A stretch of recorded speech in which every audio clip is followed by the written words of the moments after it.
to the Dawgs podcast with your hosts, Blake Reneker, Justin Charles, and Josh All. Hey, what's up, Browns fans? Welcome back to another episode of the Dawgs podcast. Josh all alone, your host today, and I've got Kenny Mack. What is going on, Kenny? Hey, man, we're just pumped here up in Ottawa. The Sens made the playoffs. We're pumped. I am going to the last regular season game tonight. I'm glad that I got to fit this in with you. I'm as excited about the draft as I'm excited about the Sens making the playoffs because it hasn't been since 2017. Mm-hmm. I was feeling very Browns fanish as a Sens fan. Yeah, and we've got the Cavaliers kicking things off here pretty soon in the NBA playoffs, so that's going to be a ton of fun. But we're not here to talk about that. We are here, like Kenny said, to talk about the NFL draft, which we are so excited about. And today, on this episode, we want to talk about a lot of the visits and meetings that the Browns have had with different prospects throughout the pre-draft process, primarily focused on the top 30 visits, because each team gets 30 of these, intimate visits that they can invite a prospect to come to their facility, sit down, talk, whatever, go through the motions in a meeting and all that kind of stuff. They get 30 of them. And we want to go through the list of the 30 that came to the Browns because they actually used all 30 this year. The deadline to use your top 30 picks was Wednesday this week. So it's over. Their top 30 picks are done. Nobody can do any more. That deadline has passed. And we are each going to pick 3 players from the top 30 visits that we would really like to see the Browns draft next weekend. And it is finally next weekend. And Kenny's going to be in studio, like we've been saying, on Thursday night for our 5th annual NFL Draft live show. So if you guys want a great second screen experience while you're watching the draft, tune into the Dawgs podcast. We're going to be on YouTube, Facebook, X, live the entire first round on Thursday night, April 24th, starting at 7:30, since the Browns kick things off essentially at pick 2, because we already know pick 1's Cam Ward going to the Titans. So probably going to be Travis Hunter, but we will see. Who knows? The Browns do weird things, but the draft starts at 2, and we're going to be there for a half hour before things really kick off in the draft in Green Bay, and we'll be talking all Browns all night, and then we'll be just watching to see what do the Browns do the rest of the night. Anything or something. It's going to be a ton of fun. Yeah, I can't wait, man. Who knows what's going to happen? Do we trade back up? They're just on the cusp of the first round. So it's kind of like intriguing for us as Browns fans because we need some talent. We do. And we're going to be watching to see. We're going to have like a short list of guys that we're keeping our eyes on, saying if these guys fall through, past 15, past 20, into the 20s, do the Browns try to come up? Who's going to make it all the way to 33 out of the first round, available on, the night 2 for the very first pick for the Browns if we keep it? But there's been a lot of speculation that the Browns might be trading back up. So we will be there to cover it all. Make sure you guys tap the notification bell on YouTube so you don't miss when we go live. Subscribe to the channel if that's where you're watching. If you're listening on audio, we appreciate all you guys. Make sure you guys follow, subscribe to the show on your podcast platforms. Give us a 5-star review if you have a couple seconds to spare. Those really help out the show. Now let's dive in here. Let's talk about these top 30 visits. So, Kenny, did you want to go over any notes real quick before I go through the list of players? Yeah, just for the viewers, I don't know if they know why they have them. So, like, number 1, you're gathering medical information. I have a highlight here: injury histories and unclear medicals, because not everybody gets to go to the combine. They evaluate character and culture. So off the field issues, they're assessing red flags, but it's not all bad. It's also leadership potential as well. They install concepts or test football IQ. This is something big that Andrew Barry has been talking about. So you can learn the team system a bit. You're going to see how a player can fit in with a complex scheme if you're running one. They get additional data beyond the combine or the pro days. The 5th one that I have is they signal their draft intention or gauge players. What I have highlighted here, there's 2 things.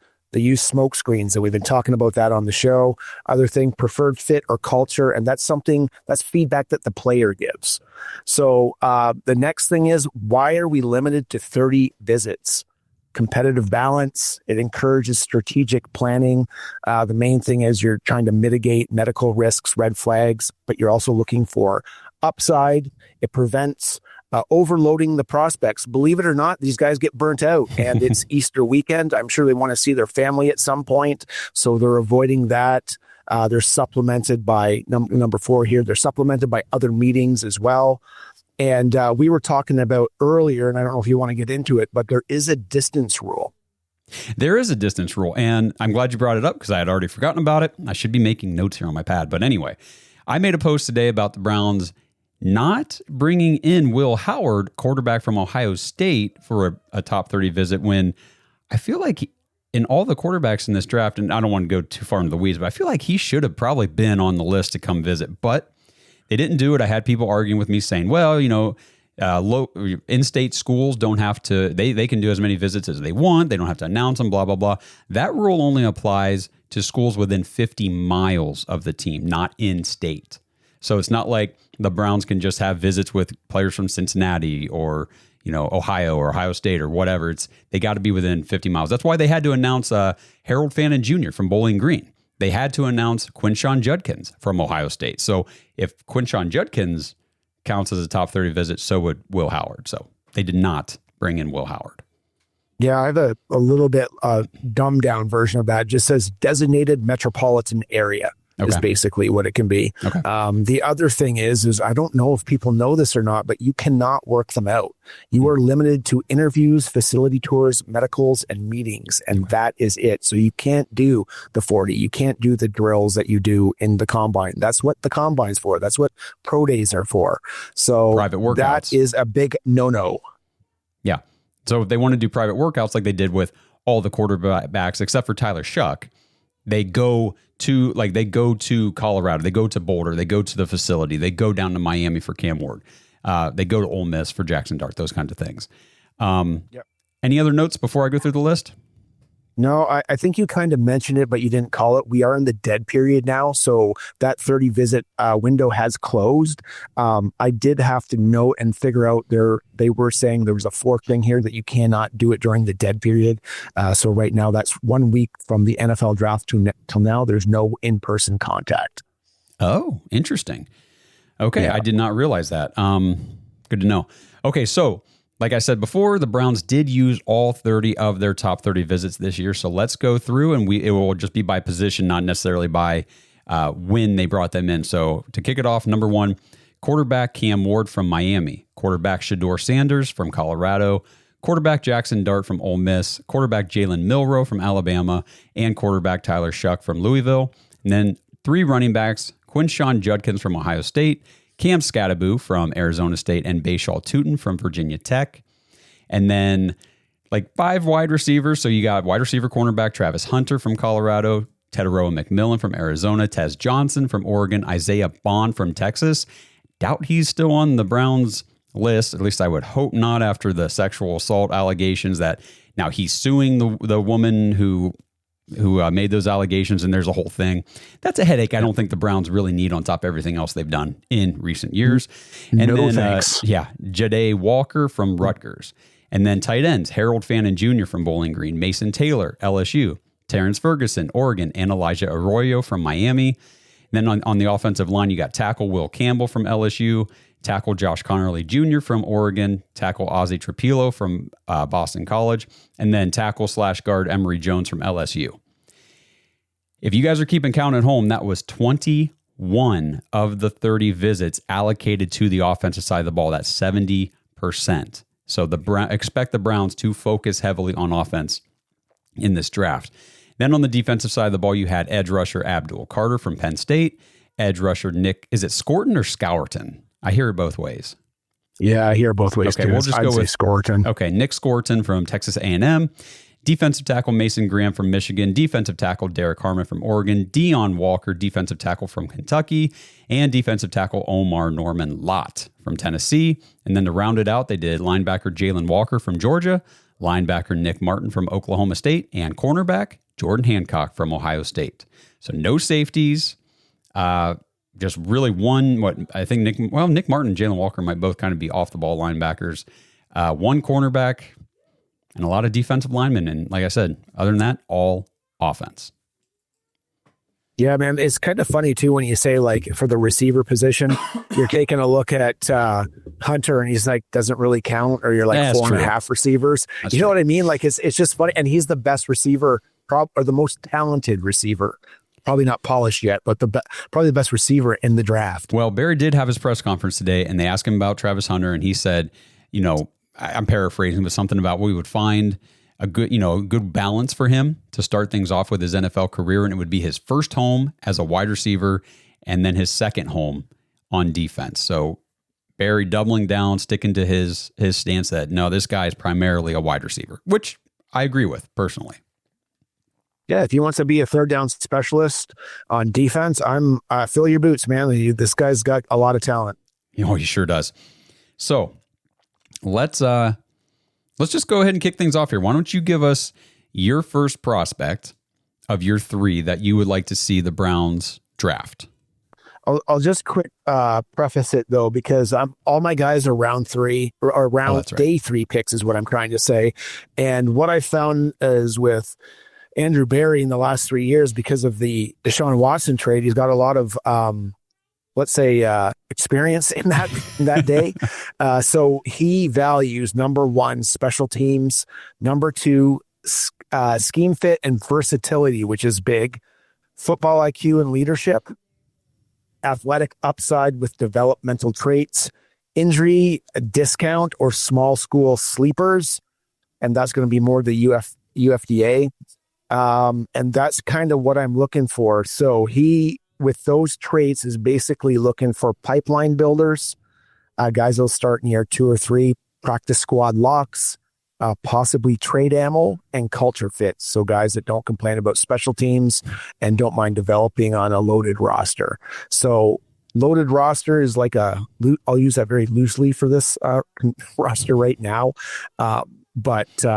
Yeah, that's what he's basically looking for. So in summary, special teams guys, versatility, toughness, developmental athleticism, leadership and character. And that's basically what I want to hopefully set out for you guys. Yep. I like that list. I know some people out there who are not Andrew Berry supporters will probably roll their eyes at some of that stuff, like the character stuff, because there have been question marks on that. But I will say, in the last few drafts, like you said, we have not had early round picks for the most part. So Andrew Berry has probably spent most of the draft season heavily invested in evaluating those late round picks. So it'll be interesting to see how things shake out this year with so many early picks in the draft. We've got 4 in the top 100, kind of 5 if you go to 104. So we got 5 in the top 104. And those 5 need to be like, got to hit those. We got to hit those. Yeah, based on where we're at, and I'll just get right into mine right now. Yep. Then we were talking back and forth, and I know we switched our picks a lot. And I was originally going to go with Bashil Tutin, and the reason I'm bringing him up right now is his speed blew me away, and I was like, I can't wait to get into this guy. Like, he's awesome, explosive playmaker. He was off the charts in the combine for all his drills.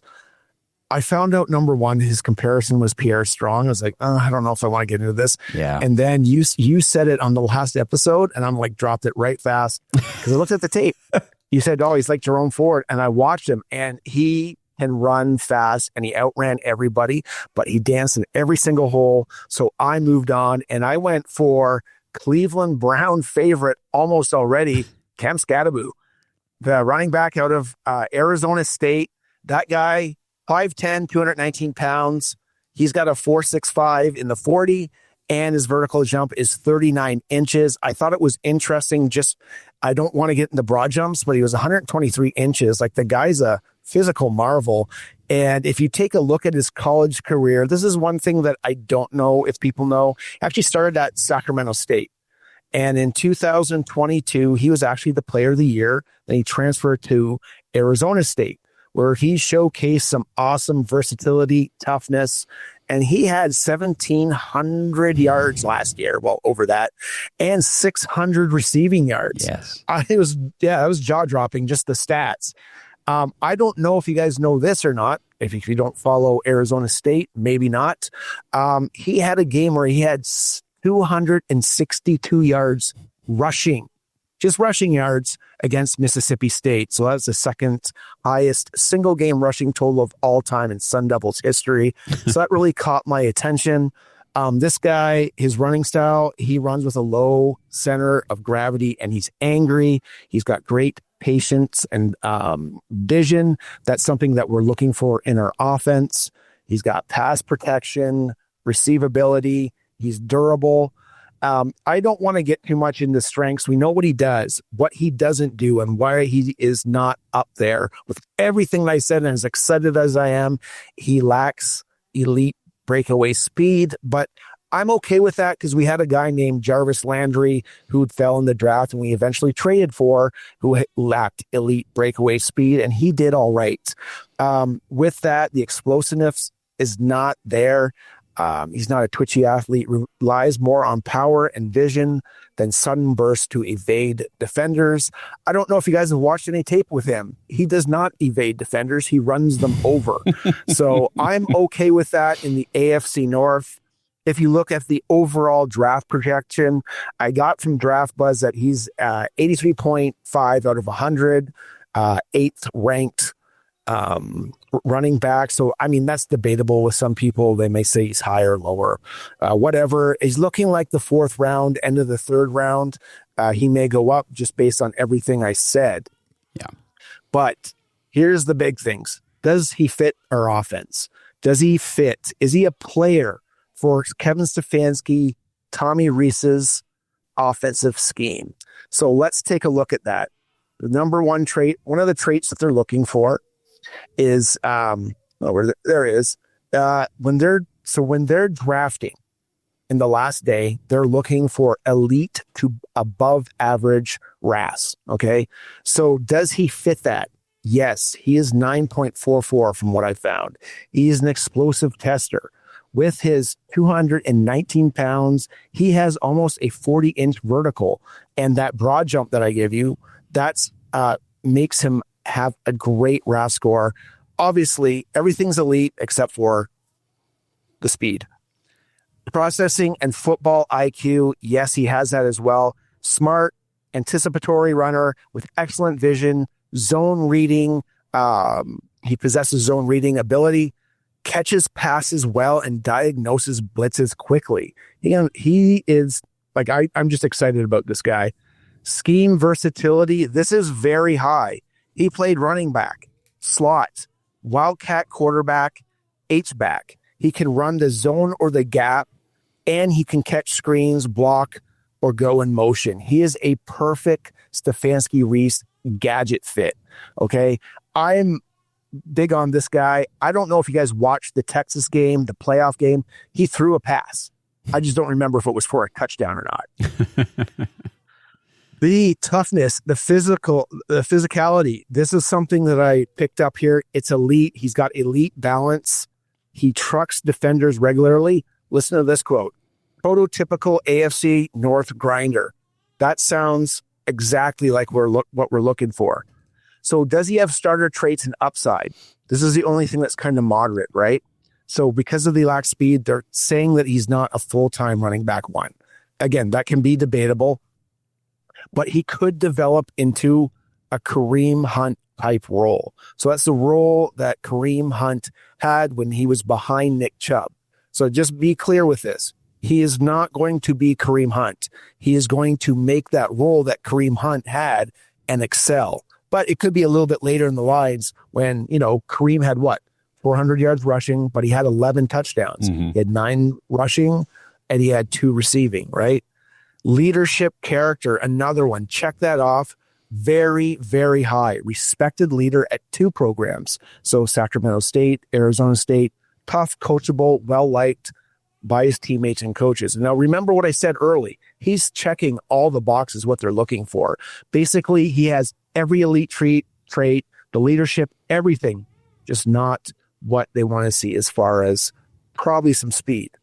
So why he worked for the system, he can do the wide zone, outside zone, screen game, play action, split zone, red zone, short yardage, and multiple alignments. And that's everything that we're looking for. I see him in that Kareem Hunt that role. It's just we got to find somebody ahead of him. If he can get more carries, that would be fantastic. The other thing is, I guess originally he does have a Dearness Johnson type feel to him, but it's only in his patience and his toughness. Skattebo is just a way, way better athlete than Dearness Johnson was. And then last but not least, I think this is why he's really popular. You guys put this in the compliment or in the comments. Peyton Hillis. He reminds people of Peyton Hillis. Downhill runner, surprising receivability. Doesn't have Hillis's brute force, but he has the same energy. And hopefully he's just a little bit more grounded. So just to recap, Cam Skattebo projects as a valuable addition to any NFL room in any rotation. His physical running style and versatility make him suitable for the inside zone schemes that Tommy runs and outside zone schemes and Kevin Stefanski's offense. And he is a dynamite short yardage runner. While he may not possess the elite speed, the reliability in pass protection and receiving capabilities is going to make him see the field. This episode is brought to you by Bodden Sports. Browns fans, Bodden Sports is your one-stop shop for all your athletic gear. Bodden started out perfecting and manufacturing the best balls in the business. Yeah, if that sounded dirty, that's more about your mind than my words. But hey, it's true. Baseballs, softballs, footballs, basketballs, volleyballs, soccer balls, you name it, and Bodden has engineered the highest standard sports balls available. And now they offer more than just sports balls. If you got kids playing baseball or softball, Bodden has batting gloves and bats to go along with both game balls and training balls. If you're into basketball, Bodden makes basketball specifically for indoor or outdoor use. Heck, Bodden even has all the equipment you need for pickleball, which is one sport that I hear everyone is playing and yet I still never have. And I need to fix that soon. But don't miss the backyard games section of Bodden's website where you can order everything you need for this upcoming outdoor season. Pool balls, backyard volleyball nets, croquet, bocce, horseshoes, cornhole, and more. Right now, you can get 10% off your entire order at Bodden Sports, BADEN sports.com/dogs, DAWGS, and use promo code DOGS when you check out. That's 10% off all the top quality sporting gear you need this season. BoddenSports.com/dogs. Yep, I know Cam Skattebo definitely a fan favorite. Ton of fun in that college football playoff game. It was interesting that you said that about the RAS because what I saw for his RAS was a 7.42. He was actually outside of the range on the one I saw from what Andrew Berry looks for, which I thought was interesting. They brought him in when Tootin and Quinshon Judkins both had the very high, like upper 9 RAS scores. And I figured maybe they were bringing Skattebo in to kind of evaluate not so much with the RAS, but some of the other things because the production, oh my gosh, you mentioned, I mean, almost 300 carries, 1,700 yards, almost 6 yards a carry, 21 rushing touchdowns. He had 3 through the air with 605 yards, like you said. I mean, the guy's got a freaking nose for the end zone. Just a tough guy, and the missed tackles forced. I forget what the number was, but it's big. If it wasn't for Ashton Genty, Cam Skattebo would be the leader in by a wide margin in missed tackles forced last year in college football. He had 8 games with multi-touchdowns. I mean, he's a good player. He's got the attitude, man. And the thing about his RAS, I mean, that could be maybe Draft Buzz didn't have the RAS updated to the latest combine. Who knows?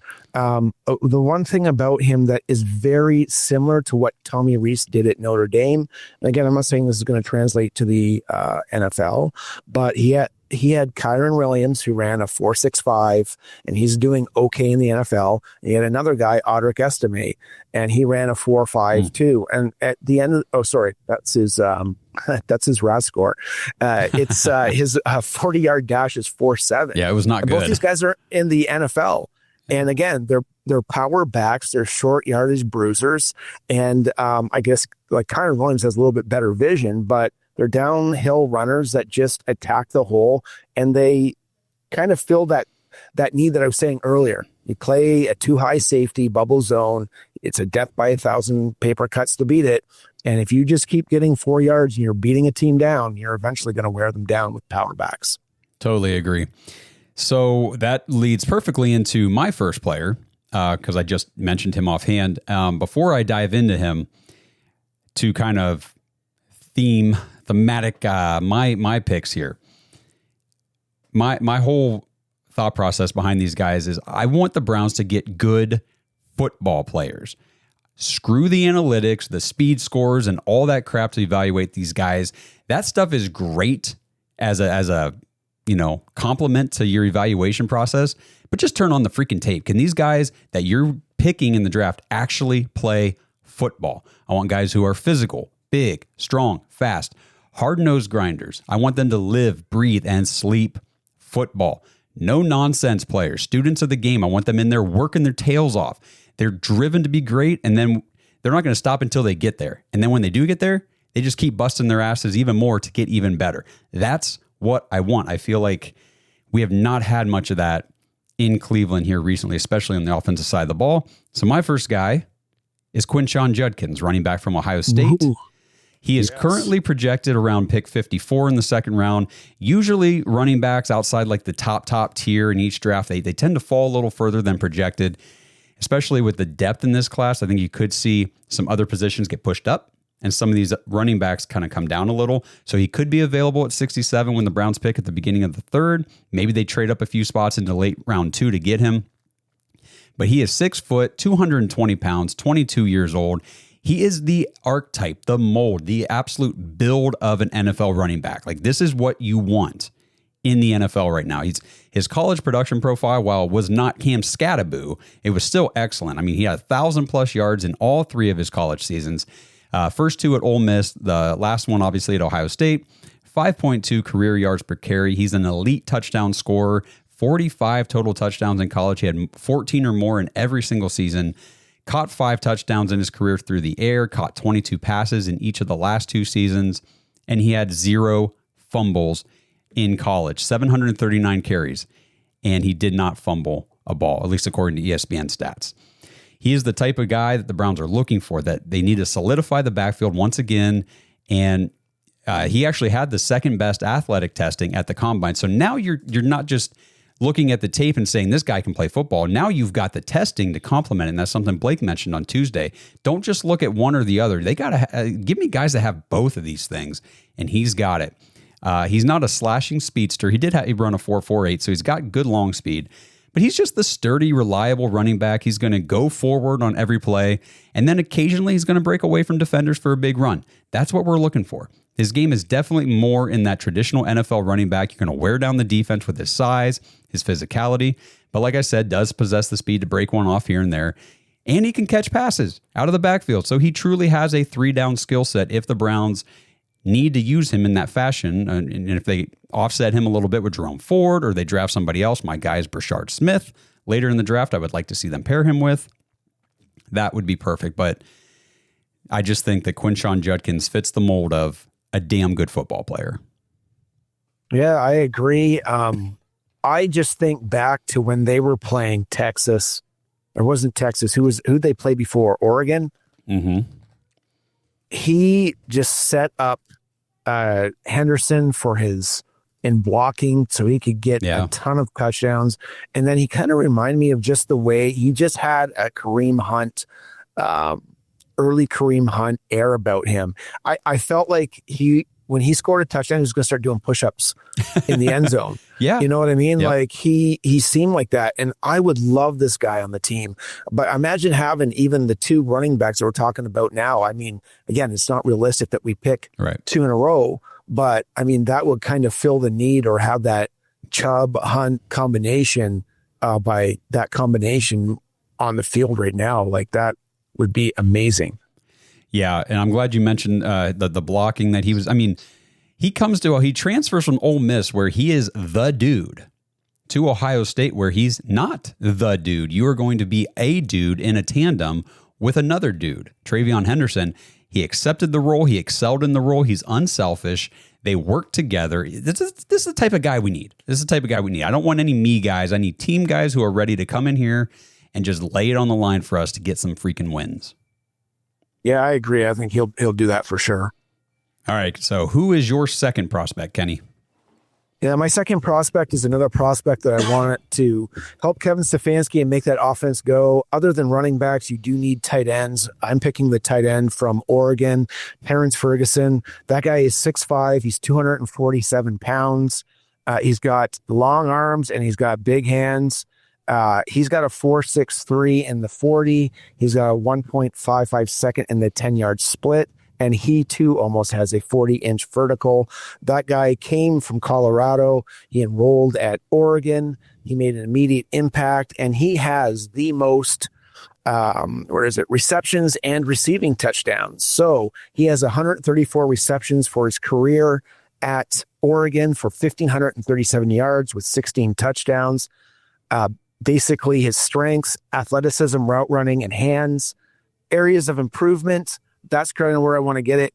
He is a willing blocker, but he needs to improve that technique and strength to be more effective against NFL level defenders. Again, another area to kind of go along with that is physicality. So he could enhance his play strength, better handle contested catches, and contribute more in the run game. All I hear that is he needs more strength coach and he needs some more coaching. That's it. I mean, I don't know in college how much actual blocking they get, our coaching they get, but I'm sure our guys can help him out with that. And again, this is a third-day prospect. He's going to get his time on the bench. He's going to learn. Mm-hmm. He projects to be a mid-round pick, like we said, around 3 or 4. I'm thinking day 3. But in this draft, his athleticism, receiving skills make him an attractive option for teams seeking dynamic pass-catching tight ends. With development, particularly in blocking, like we said, he has the potential to become an NFL starter. So does he have the traits that the Browns are looking for? So special teams ability, yes. I mean, again, he wasn't a core teamer at university, but he's got the size, he's got the effort, and he's got the toughness to contribute on kickoff teams and field goal units right away. Versatility, this is a big one. This is very high. He lined up, again, inline tight end, slot, H-back, and even outside receiver at Oregon. Stefanski, you know this. He loves 12 and 13 personnel, so let's get him out there in those formations, and he can play the 2 position, he can play the 3 position in those looks. Toughness and processing, again, he has it. He's a smart route runner, understands leverage, and where he needs to sit in zones. That's really big for this offense. He's a willing blocker, like we said, just needs a little bit more juice in that. Played through shoulder and ankle injuries, so he's gritty and competitive. Does he have developmental athleticism? Yes. You got the height, you got the speed, you got the vertical. He should be developed into an explosive red zone target, and that should be highlighted by mismatches versus linebackers and safety. And again, while he's not that dominant blocker that we want, he's got the athletic foundation to make it go in a Stefanski play action heavy movement based offense. Does he have leadership? This is very strong. Voted team leader, was frequently cited by the Oregon staff as a culture guy, something you're looking big for in these rounds.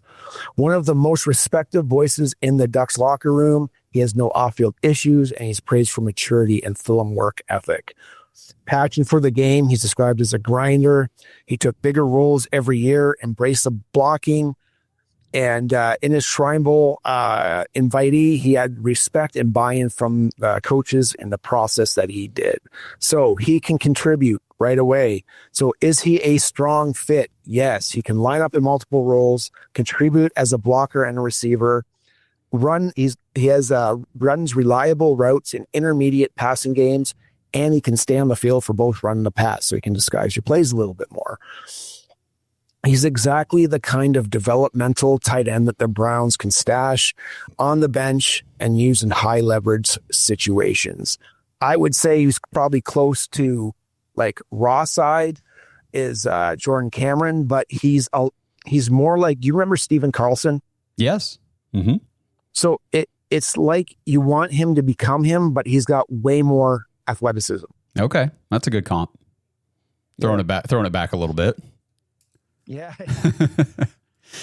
Yeah. So like Kenny mentioned, does that wrap up your summary on Ferguson? Yeah, that's pretty much it. I just want to make sure I wasn't cutting you off, but like you said at the beginning, you changed your picks quite a bit as we were going back and forth talking about prepping for this show. So I didn't realize to begin with that you were going to do Skattebo right before I do Judkins, but we talked about the Browns spent so many of their visits and so much of their time looking at running back prospects. and also tight end prospects. I didn't know you were doing Ferguson second, but it plays right into my second pick, which is another tight end they met with, Harold Fannin Jr. from Bowling Green. And we've talked a lot about Fannin on the show recently. You had him last week on your mock 6.0 trade down scenario. I think I had him on my mock 5.0. So we've talked about him. So I won't go too much into him, but I'll try to hit a couple things that we haven't talked about, hopefully. But currently projected pick 74, definitely a candidate to be available late third round, maybe early fourth, around that 94-104 spots where the Browns are picking. But he's a local kid, like we said, from Canton, Ohio, up north here, went up northwest, played at Bowling Green, now has a chance to stay in Northeast Ohio, play for his favorite team growing up. But Harold Fannin is not a guy that Andrew Berry and Paul D. Podesta's super smart analytics will probably tell them to draft. He's not the biggest guy. He's not the fastest guy. He's not the strongest guy.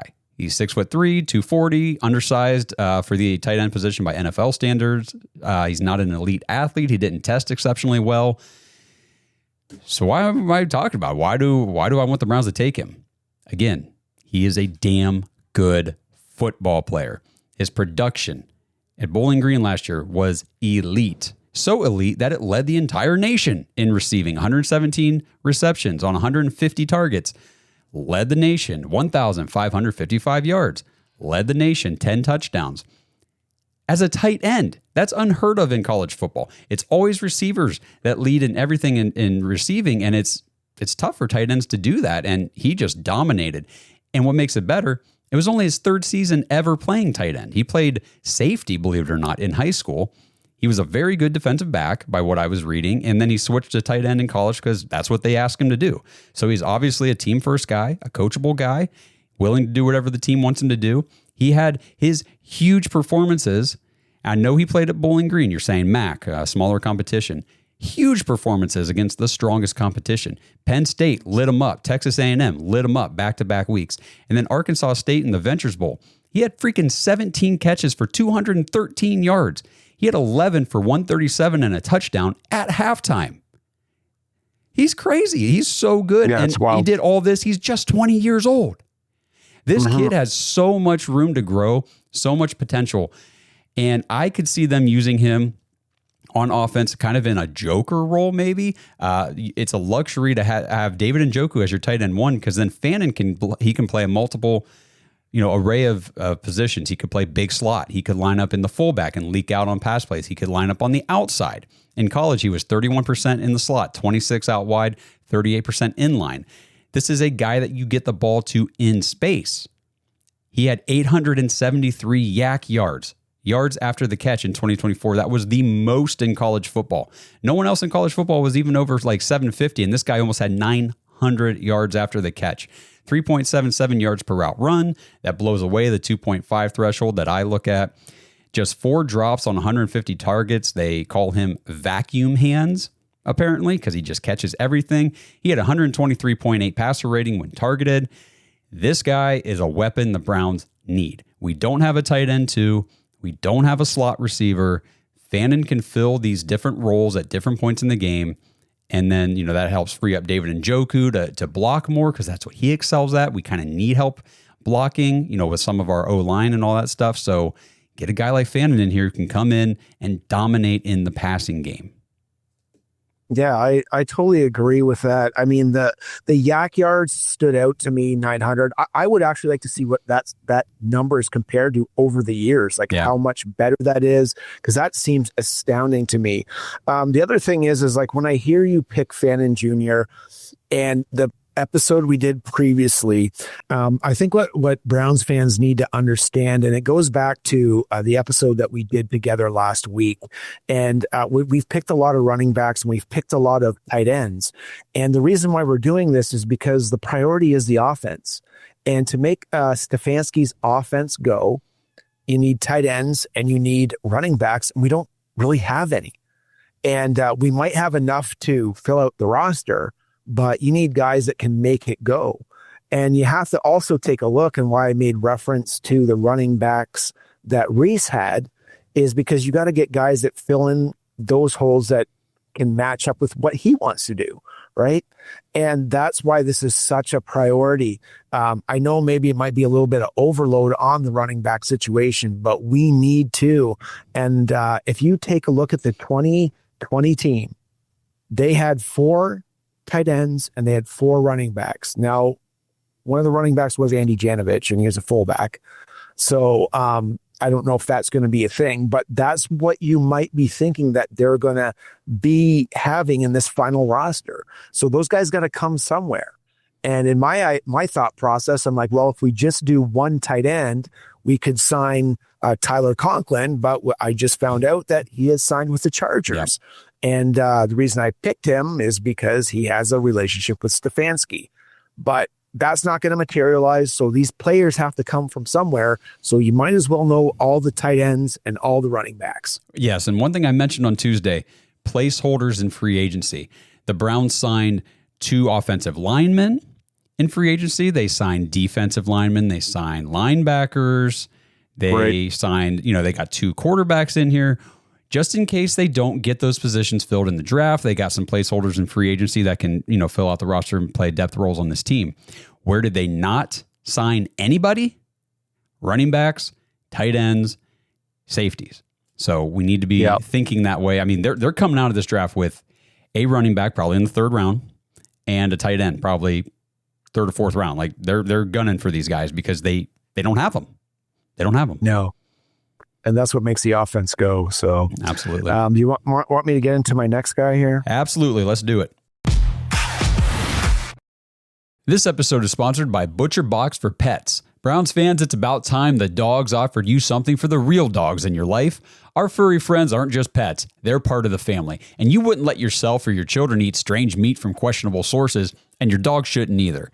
Right now, head to butcherboxforpets.com/dogs or use promo code DAWGS, DAWGS, to get 20% off your entire order. At ButcherBox, they believe in real ingredients. Their pet foods have been developed and certified by vet nutritionists to contain 0 artificial flavors or preservatives. You get protein-packed formula with over 50% of the recipe comprised of third-party certified humane ButcherBox meat, plus functional ingredients like pre- and postbiotics to support your dog's vitality and digestion. And ButcherBox even removes the guesswork for you. Their custom meal plans are perfectly portioned to fit your dog's nutritional needs based on 8 factors, including age, weight, and activity level. I know my home wouldn't be the same without Odie, our 100-pound golden who thinks he's a 10-pound lap dog. And it gives us peace of mind knowing that we're giving him quality food instead of that factory processed garbage from the store. And speaking of the store, no need to add dog food to the shopping list ever again. ButcherBox delivers their high-quality food right to your door on the right feeding schedule for your dog. And you can change, modify, or pause your plan at any time. So head to butcherboxforpets.com/dogs and use promo code DAWGS for 20% off your order. It's time for all of us dogs to give all of our dogs the nutrition they deserve.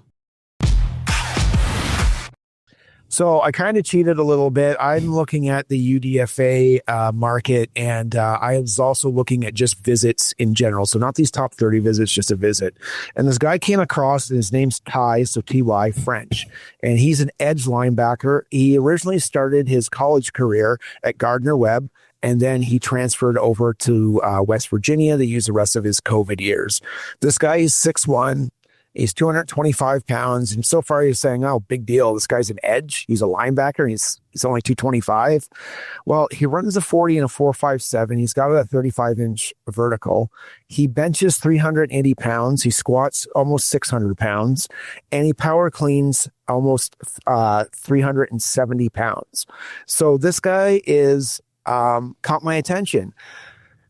Ty French is a dynamic and explosive edge rusher known for his exceptional athleticism. His inclusion on Bruce Feldman's 2023 Freaks list at number 74 highlights his rare combination of speed and strength. And remember what I said, like these are things that they're looking for in these UDFAs, like traits that they don't have that can be developed over time, that could possibly be something in 2-3 years. His 40 time is in the 85th percentile. His 35-inch vertical showcases his lower body explosiveness, and he's got impressive strength metrics, which I just mentioned. I'm not going to get into all the stats in his college, but this stood out. So he had 34 and a half sacks, but he had 61 tackles for losses in 41 games. And we're missing a certain player right now, and I'll get into what my thought process is on this. I'll give you my scouting report. The strengths, he's super explosive, as you can already hear by what I'm saying. Quick first step, which is something that they're always looking for, specifically Barry, and burst off the line that make him a consistent threat to offensive tackles. He has a motor. It's relentless. It's the effort on every play, consistently pursues the ball until the whistle is blown. Playmaking ability. He demonstrated a knack for creating turnovers and making impactful plays at crucial times. And what have we said about this on the show? That tends to follow you to the NFL. Obviously, you guys know the weaknesses already. He's small. Playing at Gardner-Webb and then getting a little bit of experience at West Virginia, he needs some development, and he could super struggle and run defense. So, could Ty French make this team? And I think he can. I think he can make it as a JOK type player. So he's going to especially be in some sub packages, hybrid roles, and special teams. So what's the first thing I mentioned for every single guy? It's special teams. I think this guy can be a gunner. And I think that's something that we need on the team to just consistently make guys start off in as far back as they possibly can. What I got from what I found is Bubba Ventrone can use this guy as a day one contributor while he develops, that's on special teams, that is, while he develops on defense. He is got the versatility. He is a true tweener. He played hand in the dirt edge at Gardner-Webb and off the ball linebacker snaps as a stand-up edge at West Virginia. He could play as Sam, could rush off the edge, third and long NASCAR fronts, dropping coverage as a big nickel dime look. I mean, the sky's the limit. He has to be developed. Can he mirror JOK? I mean, I don't know if you guys remember this. JOK really didn't have a position. He had matchups, and that's what he had, and that's something that they can do with these guys. So here's the downfall, is the toughness and the processing. It's in progress. The toughness is there. He's got the motor. He never seems to quit until the whistle's blown, and he heard all the strength accolades. Processing, let's just say, cut it real short, needs work. Developmental athleticism, again, he has it. It can't be understated. He's undersized, but he has the twitch and explosiveness that are high-level traits that Jim Schwartz loves in rotational defenders. So he's got the leadership. I mean, clearly, if there's a guy that could have made money in the NFL right away coming out of Gardner-Webb, he went into another program to get developed. So he wants to learn, and I think that shows some character with him. He shows accountability, maturity, and first-team mindset. I mean, that's a lot of people say that in any draft profile, so that remains to be seen. But what I think with this guy is he can compare trait-wise to JOK. I mean, they have similar size. They're both 6'1". JOK is 221 pounds. He's 225. Speed and explosiveness for JOK is elite. He's near elite based on the measurables that I gave you. Positional flex. So JOK is a linebacker. He's a big nickel with overhang. He's going to be an edge linebacker hybrid is what he's going to be. But what I really like about this guy is the athleticism. I like the 61 tackles for losses. Can that translate? I hope it does, but he will be a day 3 developmental pick, probably a UDFA. He'll probably be a priority at UDFA based on what I told you, but he can be an immediate special teams contributor. I think he can be an edge linebacker depth piece.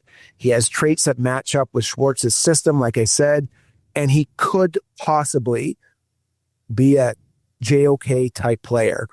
And I'd love to see this guy and how they could develop him. You know, you talk about Ty French, TF, and the whole time you were talking about him and was making me think of another TF, and that's Tony Fields, who the Browns took to complement or kind of supplement, I guess you might want to say, JOK in the same draft. And so maybe this guy could kind of hold down that same sort of role. The difference is Tony Fields, obviously, same type of situation, needed to develop. Was a special teams guy, was not a guy you're relying on the defensive side of the ball to begin his career or anything like that. Unfortunately, we had to blow like, what was it, a 5th round pick or something on Tony Fields? I forget what we used. And he never really developed into much. But Ty French as a priority UDFA could be a much better pick. Yeah, dude, I totally agree with you. And, it's funny that he went in the 5th round. And I can guarantee you, if you put their stats together, this guy clearly is the most gifted of them. It's just probably Tony had a little bit, he was developed a lot more. And he may have been from West Virginia, was he not? Pretty sure he was. Yeah. I mean, maybe he took some of that role as well, and that's what they were trying to supplant when Fields left. But who knows? That's neither here nor there. Yeah.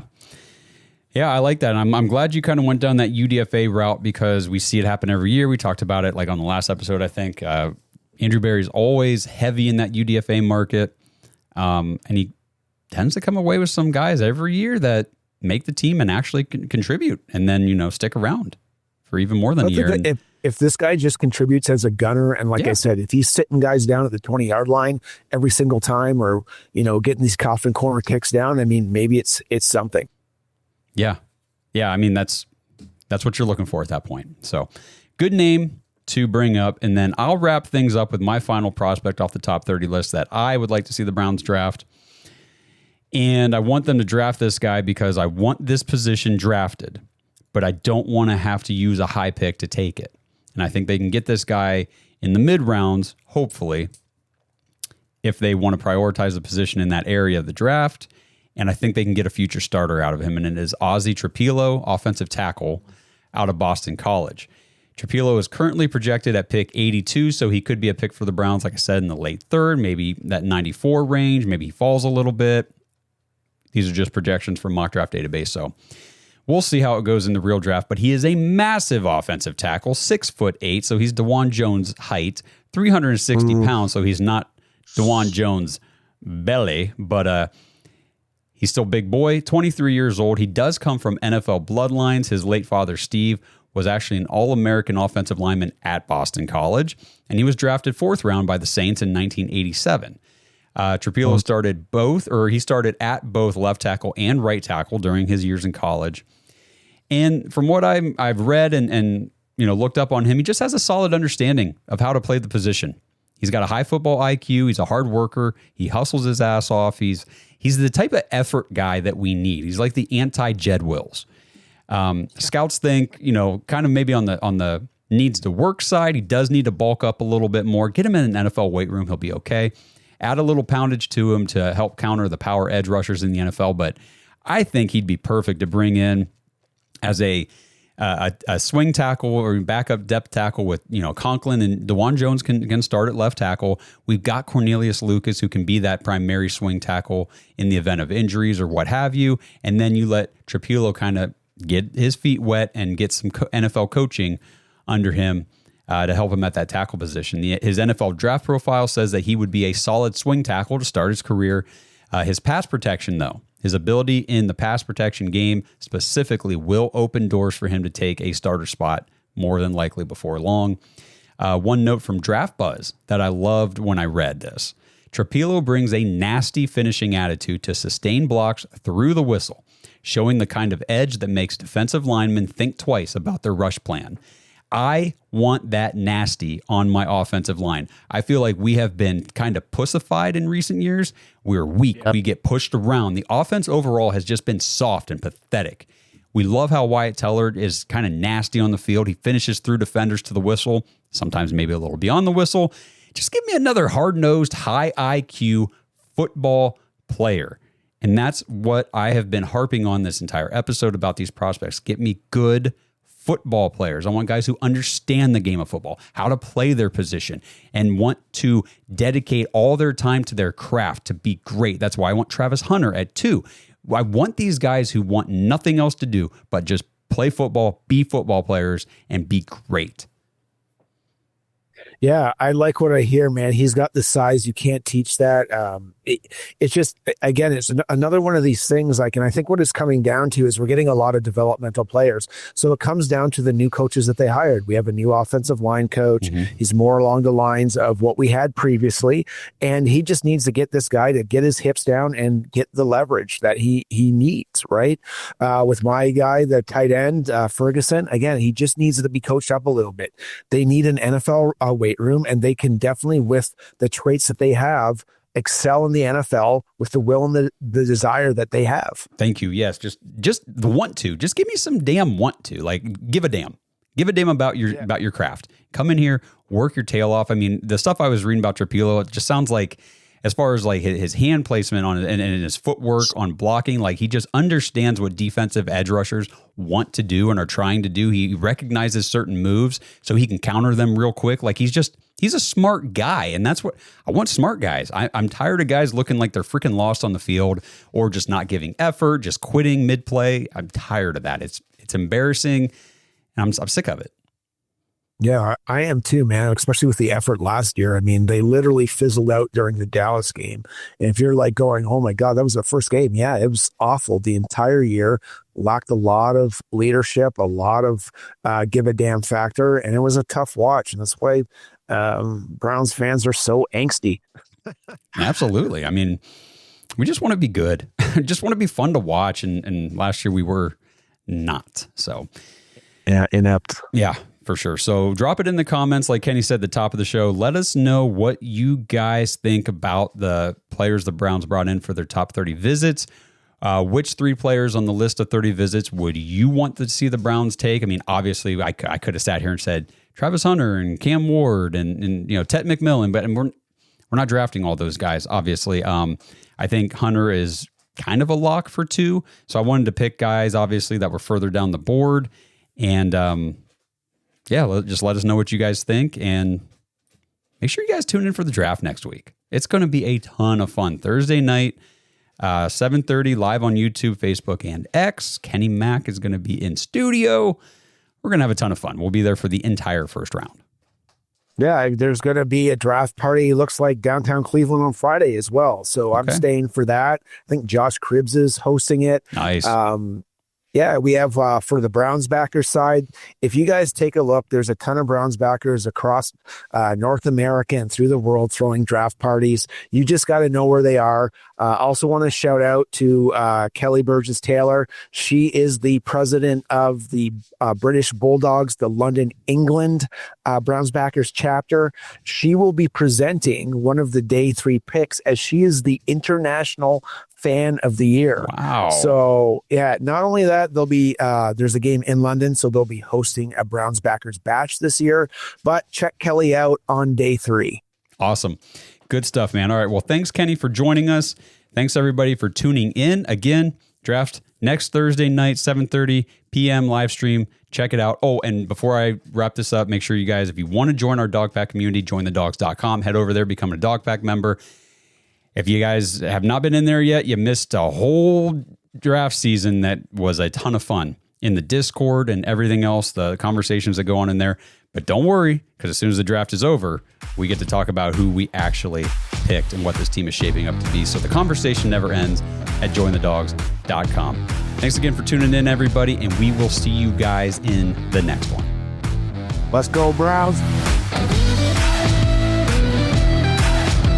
Thanks for listening to another episode of the Dawgs Podcast. Make sure you subscribe on YouTube and follow us on Twitter at the Dawgs Podcast. Get your thoughts on the show at thedawgspodcast.com.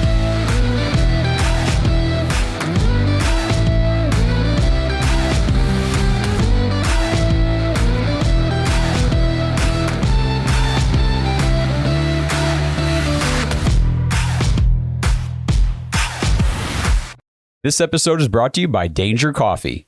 Browns fans, we talk about how Danger Coffee is made free from mold toxins that are in 45% of the world's coffee, but that's not all that Danger Coffee has to offer. Mineral and nutrient deficiencies are a big deal. They make you feel sick, tired, stressed, and they can give you brain fog. These deficiencies negatively affect your immune system, your digestion, sleep, metabolism. Have you ever wondered why you get an initial burst from your coffee? but then you get that little crash not long after. Danger Coffee's patent-pending process remineralizes your body with more than 50 trace minerals and electrolytes, leaving you more energized, engaged, powerful. These micronutrients enter the cells to boost performance. They bind to toxins to provide detoxification support. I know that sounds like a lot, but the bottom line, guys, is minerals matter, and most of us really don't get enough of them on a daily basis. Danger Coffee delivers micronutrients, plus it gives you access to the minerals you already have. Head to dangercoffee.com, use our code DAWGS, DAWGS, for 10% off your order. And that code can be used over and over. So you get 10% off every order you make using code DAWGS.